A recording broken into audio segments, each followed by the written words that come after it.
239 ये मजमून पर मबनी है। पिछले 3 सालों से मैं पर एक मजमून लिखना चाहता था, शादीशुदा ख्वातीन की तरफ से उनकी खूबसूरती के जरिए दहशतगर्दी, कुदरती, फिल्टर्ड और मनगढ़ंत। दरअसल ये एक अजीब व गरीब नंबर 239 पर मबनी केस स्टडी है। एक तलाक याफ्ता 50 साला दादी जो कराची में रहती है। इसकी मजीद वजाहत के लिए 239 आंटी और बहुत सी दूसरी आंटी माशी, समाजी, हयातियाती, नफ्सियाती और ख़ानदानी दहशतगर्दी का सबब हैं, जिनमें से चंद एक का नाम लेना चाहिए। माशी महाज पर यह दरमियानी उम्र की शादीशुदा और तलाक याफ्ता ख़वातीन नौजवानों को होटल के कमरे के किराए, तहाइफ और किस्म के ईंधन के लिए अपनी जायदादें फ़रोख्त करने पर मजबूर कर रही है।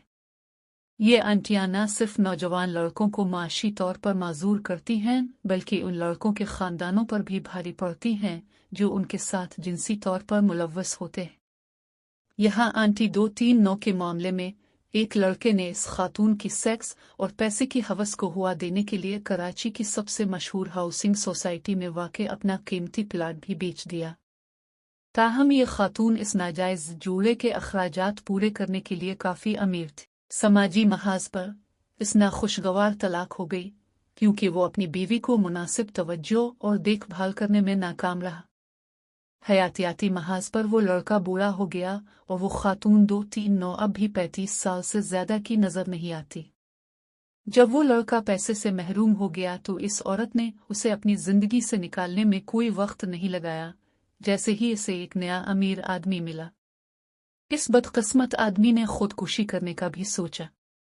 ब्रेकअप की एक वाहिद वजह ये थी, इस लड़के ने इसे मजाक से हम जिन्स परस्त कहा। तकरीबन 5 साल पर मुहित नाजायज ताल्लुकात के इस दौर में इस खातून ने अपने शादीशुदा बेटे के साथ मिलकर इस बदतमीज से बहुत फायदा उठाया और अब इसका बेटा अपनी मां के साबिक बॉयफ्रेंड को जान की धमकियां दे रहा है। जैसा कि खातून 239 अपने मज़मूम अज़ाइम को ढांपने के लिए तमाम इंसानों को इंसानी ढाल के तौर पर इस्तेमाल करने की आदी है, मैं ख़ास तौर पर लड़कों के वालिदैन से दरख्वास्त करता हूँ कि वो अपने बेटों पर मुकम्मल नज़र रखें। हुकूमत समाजी और मजहबी माहिरीन पर मुश्तमिल एक कमीशन बनाकर नाजायज़ ताल्लुकात में मुलव्वस शादीशुदा मर्द और औरत के खिलाफ मुनासिब कानून साजी करे।